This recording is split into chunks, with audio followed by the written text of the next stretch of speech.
దినోత్సవ వేడుకలకు అధ్యక్ష వహించినటువంటి గౌరవ హెచ్ఎం గారికి, అదేవిధంగా వేదిక పైన ఉన్నటువంటి మాజీ ఎంపీటీ సభ్యులు సుధాకర్ రెడ్డి గారికి, మరొక ఎంపీటీసీ మాజీ రాములు గారికి, మాజీ సర్పంచ్ రాములు గారికి, ఉప సర్పంచ్ సుధాకర్ గారికి, మన స్కూల్ దాత ఎప్పుడు మన మంచిగోరి మన దాత యాదగిరి రెడ్డి గారికి, అదేవిధంగా స్కూల్ యాజమాన్యానికి, చేసి ముందున్నటువంటి మా మిత్రులు యువజనులకు, మా అమ్మలకు, మా అక్కలకు, అదేవిధంగా చిన్నారి విద్యార్థులకు కూడా మీ అందరికీ 79వ స్వతంత్ర దినోత్సవ శుభాకాంక్షలు తెలియజేస్తున్నాం. ముందుగా మీ అందరికి సమయం ఎక్కువైంది, చాలా మంది మాట్లాడరు.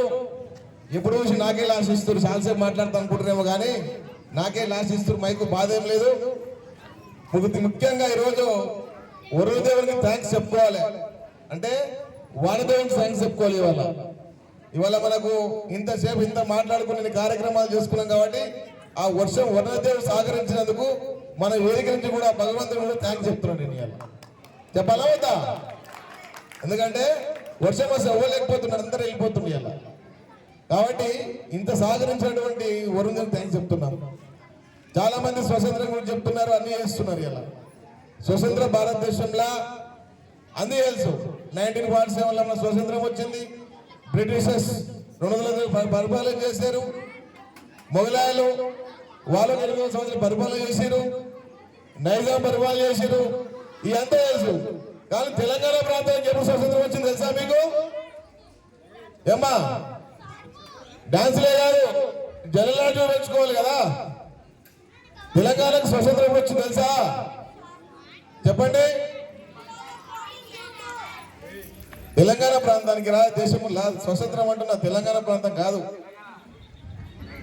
నైజాం నుంచి విముక్తి ఎప్పుడు లభించింది మనకు? కాదు, ఇంకో మాట చెప్పాలి. మనకు 1940 అంటే 1948లో వచ్చింది. ఈ స్వతంత్రం వచ్చిన తర్వాత ఈ తెలంగాణ ఈ నైజాం ప్రాంతం, తెలంగాణ కావచ్చు, బీదర్ కావచ్చు, మహారాష్ట్ర కొంత ప్రాంతాలంతా కూడా ఈ ప్రాంతం నైజాం పరిపాలన ఉండే. ఈ దేశంలో ఈ నైజాం ప్రాంతం అలాగుంటుండే. దాని తర్వాత ఎప్పుడు వచ్చింది మన స్వతంత్రము? 19 వచ్చింది. సర్దార్ వల్లభాయ్ పటేల్ మన దేశ తొలి హోంశాఖ మంత్రులు సర్దార్ వల్లభాయ్ పటేల్. ఆయన ఏమంటే మన పేరు ఉక్కు మనిషి అంటాం. ఉక్కు మనిషి అంటే ఏమన్నా స్టీల్తో రెడీ అయిందా? బాడేది ఇమ్ముతో రెడీ ఏం చేసిరేమన్నా? ఎందుకంటే ఉక్కుపడే అని ఉక్కు మనిషి అని ఆయన నిర్ణయాలు, ఆయన ఆలోచన విధానం దృఢంగా ఉండే కాబట్టి ఉక్కు మనిషి అంటారు ఆయన. మరి వారు స్వతంత్రం వచ్చిన కొత్తలా సుమారు 500 సంస్థానాలని ఈ దేశం ఐక్యంగా ఉండాలి. భారతదేశంలో ఒకే రాజ్యాంగం, ఒకే రాజ్యం, ఒకే జెండా. ఈ దేశంలో ఉన్న ప్రతి వ్యక్తి కూడా ఈ దేశంలో కలవాలి. నైజాం ప్రాంతం, నైజాం ప్రభు కలవలేదు. 500 సంస్థానాల రాజ్యం కలిపినా కూడా ఈ నైజాం రాజు కలపలేదు.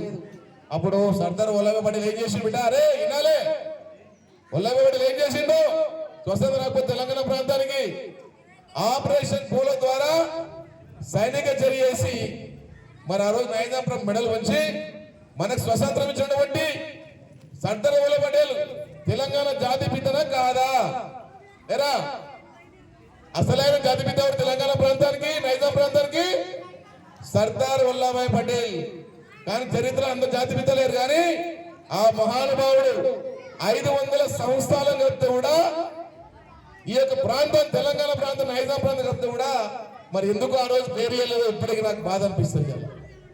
కాబట్టి నా వ్యక్తిగత అభిప్రాయం ఏంటంటే ఈ నైజాం యొక్క జాతిపిత ఎవరంటే, విముక్తి కల్పించిన మహాదేవుడు, గొప్ప వ్యక్తి ఎవరంటే మన సర్దార్ వల్లభాయ్ పటేల్. వారికి ధన్యవాదాలు తెలియాలని మనం చప్పట్లు కొట్టాలా వద్దా? గట్టిగా గట్టి కొట్టాలి.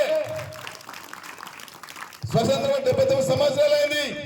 ఇలా చరిత్రలో కొంతమంది పేర్లు బయటకు కనిపిస్తున్నాయి. మహాత్మా గాంధీ, నెహ్రూ, కొంతమంది పేర్లు. కానీ ఈ దేశం కోసం, ఈ స్వతంత్రం రావడం కోసం 2 లక్షల మంది పైగా ప్రాణార్పణ చేస్తే ఈ స్వతంత్రం వచ్చింది. ఆజాద్ చంద్రశేఖర్ గురించి మాట్లాడారు, భగత్ సింగ్ గురించి మాట్లాడారు, తిలక్ గురించి మాట్లాడారు, ఇవాళ మంగళ పాండే గురించి మాట్లాడారు, ఝాన్సీ లక్ష్మీబాయి గురించి మాట్లాడారు, రాణి రుద్రమ్మ గురించి మాట్లాడారు. ఇలా ఇవాళ చరిత్రల ఆజాద్ చంద్రశేఖర్ గురించి మాట్లాడరు. వీళ్ళు 23 సంవత్సరాల లోపలే ప్రాణత్యాగం చేసిన స్వతంత్ర సమరయోధులు, వారి గురించి మాట్లాడరు. ఈ దేశం నలుగురు పేర్లే. ఈ దేశ 79 సంవత్సరం వచ్చినా కూడా ఇవాళ చాలా పేర్లు కూడా ఇన్స్టిట్యూట్లో కావచ్చు, ఎయిర్పోర్ట్లో కావచ్చు, క్రికెట్ గ్రౌండ్ జట్ల కావచ్చు, ఇవాళ ప్రాంతీయ పార్టీలు కావచ్చు, జాతీయ పార్టీలు కావచ్చు. కానీ ఎంకున్న పేర్లు పెట్టారు. ఓ తిలక్ పేరు పెట్టారు, భగత్ సింగ్ పేరు పెట్టారు, ఇవాళ రుద్రబాబు పేరు చెప్పారు, దుర్గాబాయి దేశముఖి పేరు చెప్పారు, ఝాన్సీ లక్ష్మీ పేరు పెట్టారు. కానీ స్వతంత్రం వచ్చినాక పదవులు అనుభవించిన పేర్లు మాత్రం పెడుతున్నారు. ఇది మన దేశానికి దౌర్భాగ్యమా కాదా? ఏమ్మా పెద్దల పేర్లు పెట్టాలా వద్దా? నేను ఒకటే చెప్తున్నా, ఏమున్నా మొదటగా ఈ దేశం కోసం ప్రాణాలు అర్పించిన వ్యక్తుల గురించి పేర్లు పెట్టాలి. మధ్యలో వచ్చిన పేర్లు పెట్టకూడదు. ఏ ప్రభుత్వాలు ఉండొచ్చు, ఏ పార్టీలు ఉండొచ్చు, కానీ వారి జీవితాలు స్ఫూర్తినియాలి. నేను ఒకరు చెప్తున్నా, వచ్చిన వాళ్ళందరికీ సార్లకు చెప్తున్నా, ఒక్కొక్క టీచరు ఒకరు చంద్రశేఖర్ గురించి ప్రిపేర్ చేయండి, ఒకరు భగత్ సింగ్ గురించి ప్రిపేర్ చేయండి, ఒకరు ఝాన్సీ లక్ష్మీ గురించి ప్రిపేర్ చేయండి. ఇవాళ ఒక్కొక్క చరిత్రకు స్టూడెంట్ నేర్పితే ఆ స్టూడెంట్ ఇక్కడ ఉన్నటువంటి విద్యార్థుల పెద్దలు కూడా చెప్తారు, ఈ దేశం కోసం ఎవరు ప్రాణాలు అర్పించారో వాళ్ళ గురించి తెలుసుకునే అవకాశం మనకు ఉంటుందా ఉండదా? ఏమా ఉంటుందా ఉండదా? మరి అలాంటి నేర్చుకొని చెప్తారా? పహల్గామ్ దాడి జరిగిందా? మన జమ్మూ కాశ్మీర్ జరిగిందా? పేపర్లో చూసిరా? ఏం నేర్చుకున్నారు మీరు? మన దేశంపై ఎవరు దాడి చేసిరు? మన దేశం ఏం చేసింది? పాకిస్తాన్ని మట్టి కనిపించలేదా?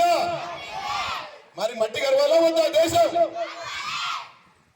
ఆడబిడ్డలని జమ్మూ కాశ్మీర్ ప్రాంతంలో విహారయాత్రకు చూడడానికి పోతే ఆడబిడ్డలు పెట్టుకొని భర్తల ఉందలా పిస్తోల్ పాయింట్ వల్ల తలకాయ పెట్టి ఇలా కాల్చిది. అలా ఎందుకు కాల్చిరు? ఈ దేశం భారతదేశం, మన భారతదేశం ప్రపంచంలోనే 3వ ఆర్థిక శక్తిగా ఎదుగుతుంది కూడా. ఈ దేశం విచ్ఛిన్నం చేయాలి, ఈ దేశంలో డెవలప్మెంట్ ఆగిపోవాలి, ప్రాజెక్టులు ఆగిపోవాలి, అభివృద్ధి ఆగిపోవాలి, ఈ దేశంలో ఉన్న పౌరులు గొప్పగా బతకకూడదని చెప్పేసి ఈ యొక్క దాడులు చేశారు. మన ప్రియతమ ప్రధానమంత్రి నరేంద్ర మోడీ గారు ఏం చేశారు? ఈ కేంద్ర ప్రభుత్వం ఏం చేసింది? ఆపరేషన్ సింధూర్ ద్వారా వాళ్ళకి బుద్ధి చెప్పిందని చెప్పలేదా? భారత ప్రభుత్వం సింధూర్ ద్వారా వాళ్ళకి బుద్ధి చెప్పిందని చెప్పలేదా? మరి వాళ్ళు మట్టి కనిపించడానికి ఎవరు ముందున్నారు? పేర్లు గుర్తున్నాయా? ఈ ఆపరేషన్ సింధూర్ మొత్తము దాడి చేసిన వాళ్ళు, నాయకత్వం వహించిన వాళ్ళు తెలుసా మీకు? ఎట్లా బిడ్డ తెలుసుకోలే కదా వివరాలు? ఈ దేశపు ఆడబిడ్డలు ఎప్పుడైతే పహల్గామ్ దాడిలో కళ్ళ ముందల్లే భర్తలు చంపి యొక్క నుదుటి పుట్టు తుడిచేసిన, ఈ సింధూరాన్ని తుడిచేసిన ఆడబిడ్డలను, వారు చంపిన భర్తలని ఆ సింధూరాలకు పేరు పెట్టి అదే ఆడబిడ్డలతోటి, ఒక మహిళలతోటి ఇలా నావిక దళం కావచ్చు, ఇలా ఎయిర్ ఫోర్స్ కావచ్చు, ఇలా చెప్పుకుంటూ పోతే మనకు చాలా ఉన్నాయి. అందులో పాల్గొనాలి ఎవరు? యోమికా సింగ్ గుర్తుందా? ఆపరేషన్ సింధూర్ యుద్ధం అయిపోయిన తర్వాత ప్రెస్ మీట్ పెట్టించారు. ఎవరు ప్రెస్ మీట్? ఆ యుద్ధంలో ఎవరు పాల్గొన్నారు? యోమికా సింగ్ గారు. దాని తర్వాత ఎవరు పాల్గొన్నారు? సోఫియా ఖురేషి గారు. దాని తర్వాత ఎవరు పాల్గొన్నారు? ప్రేరణ సింగ్ గారు. వీళ్ళంతా ఎవరు? ఈ దేశంలో పుట్టిన ఆడబిడ్డలు.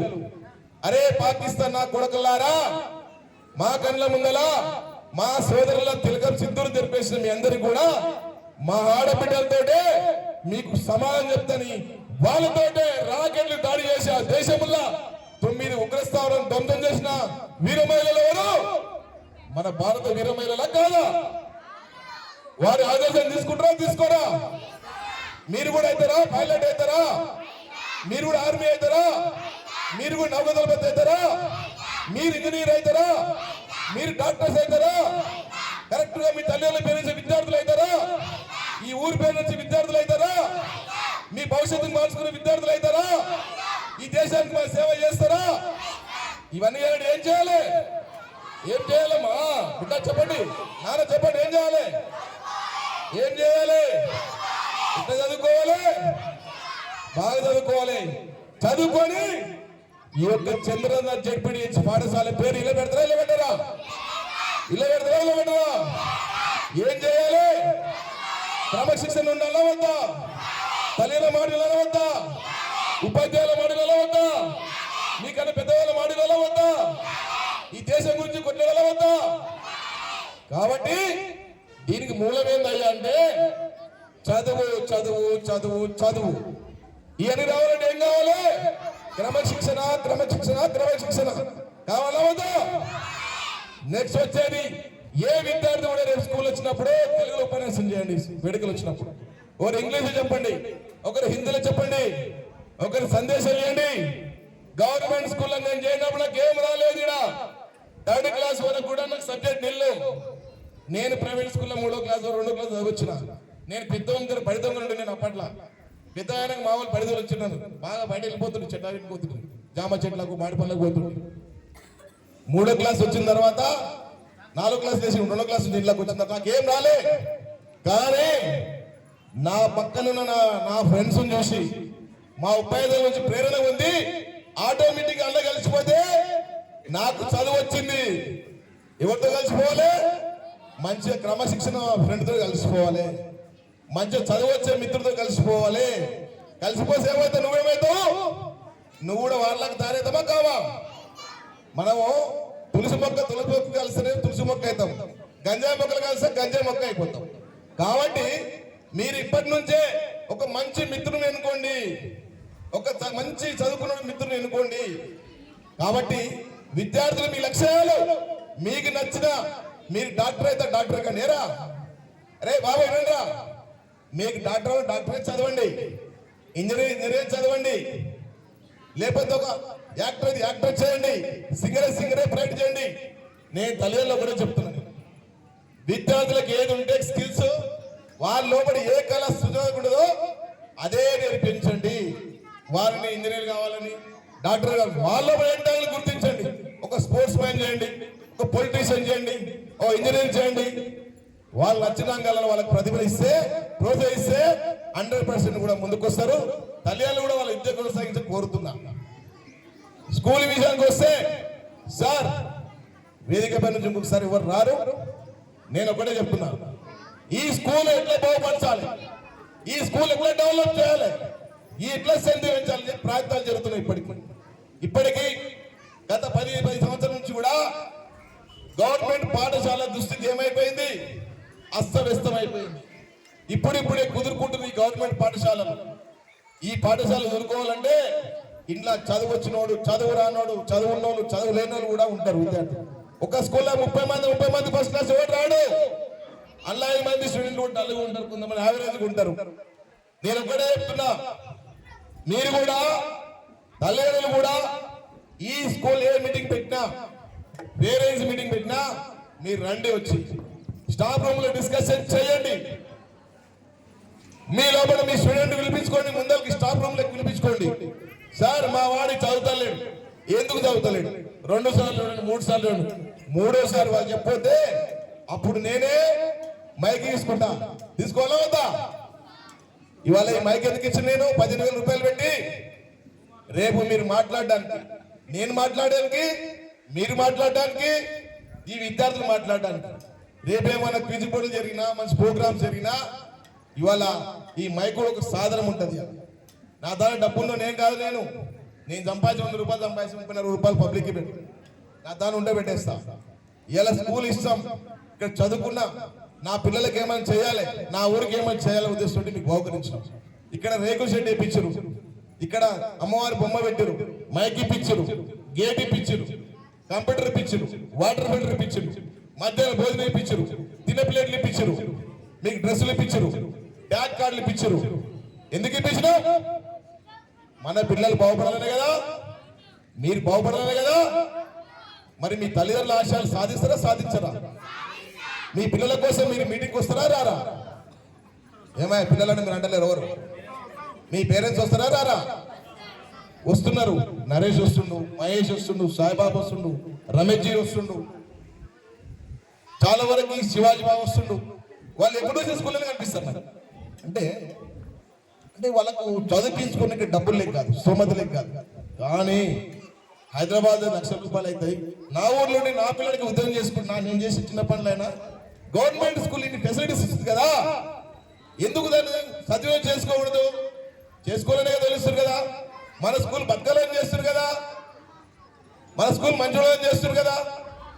కాబట్టి మీరు ఏ విషయం ఉన్నా మీరు దయచేసి సార్లు కూడా చెప్తున్నా, నేను ఒకటే చెప్తున్నా, ఏ సమస్య ఉన్నా విద్యార్థుల చేరిక విషయం కావచ్చు, చదువు విషయం కావచ్చు, అంతర్గత విషయాలు కావచ్చు, ఏ విషయాలు ఉన్నా స్టాఫ్ రూమ్ డిస్కస్ చేసుకుందాం. ఈ స్కూల్ ప్రాణంలోకి వేసుకుందాం. ఇవాళ యాగిరిబాబు అంటాడు, ఆయన పైసా వచ్చి కలగంటున్నాను, ఎంత బిల్డింగ్ కట్టాలి, ఎంత వ్యవస్థ రూపొందించాలి. ఈ వ్యవస్థ రూపొందించాలంటే స్ట్రెంత్ కూడా కావాలి కదా. ఈ స్ట్రెంత్ కూడా మనం చేయాలా వద్దా? రమేష్ జీ ఆవేదన అర్థమైంది, కానీ చెప్పకూడదు చెప్పిండు. ఆయన ఆవేదనతోటి, ఆయన ఎవరి విమర్శ చేసే వ్యక్తి కాదు. తిరుపతి కూడా చెప్పిండు, కానీ కొన్ని సందర్భాలు మనం చూసి చెప్పాలి. మిత్రుల గురించి కొడుతున్నా కాబట్టి సమయం ఎక్కువైంది. మీకు ఏం కావాలన్నా ఏం చేయాలన్నా ఇవాళ డబ్బులు ఎక్కువయ్యో డబ్బులు ఉండి కాదు. ఈ స్కూల్ ఎంతవరకు మార్చగల ప్రయత్నం చేస్తున్నాం. ఈ స్కూల్ మారాలి, స్ట్రెంత్ పెరగాలి. తల్లిదండ్రులు కూడా కొత్త వాళ్ళని జాయిన్ చేయాలంటే మీరు ఆలోచన చేయండి. అది మీ స్వతంత్రం, మీకు స్వేచ్ఛ, మీకు నచ్చినట్టు మీరు పంపించుకోవచ్చు, పంపించకపోవచ్చు, మీ ఇష్టం. అది కాకపోతే మన ఊరు బతకాలి, మన పాఠశాల బతకాలి, మన స్కూల్ బాగుండాలంటే ఇవన్నీ చేయండి. చేయకపోతే ఏమవుతుంది? ఓ 10 ఏళ్ళు 20 ఏళ్ళకు కూడా మొత్తం ఇక్కడ గోదాములు అవుతాయి. మన సంచులో లేకపోతే యూరియా సంచులో, బుడ్డపల్లి సంచులో, ఒడ్ల సంచులో వేస్తారు. ఏముంటుంది? మళ్ళీ ఈ జెండాబంధం మనకు ఉండదు, ఈ మైక్ ఉండదు, ఈ స్టేజ్ ఉండదు, ఈ అంత ఊరు వచ్చే పని ఉండదు. అప్పుడు ఏమవుతుంది? పాడుపడ్డ ప్రాంతం ఏమవుతుంది? నిర్మానుష్యంగా మారిపోతుంది. కాబట్టి విద్యార్థులు ఒకటే కొడుతున్న సమయం అయింది. ఎవరైతే ఈ దేశ స్వతంత్రం కోసం పొట్లాల్లో ఉండి ఆ యొక్క స్వతంత్ర సమరయాల గురించి మీరు పోరాటం చేయండి, నేర్చుకోండి, ప్రేరణ పొందండి. ఆడబిడ్డలు కావచ్చు, మగ పిల్లలు కావచ్చు, మీరు కన్న కళలు నిజం చేసుకోండి, క్రమశిక్షణ ఉండండి. మీకు ఏ విషయం కావాలో అందుబాటులో మేము ఉంటాం. నాకు ప్రతి జెండా కొంచెం అనౌన్స్మెంట్ చేసే అవసరం. ఎవరు ఏమనుకున్న డబ్బులు ఉన్న వాళ్ళు ఏమన్నా నా గురించి ఏమనుకో, డోంట్ కేర్. ఈ స్కూల్ కోసం ఏమని చేస్తాను నేను.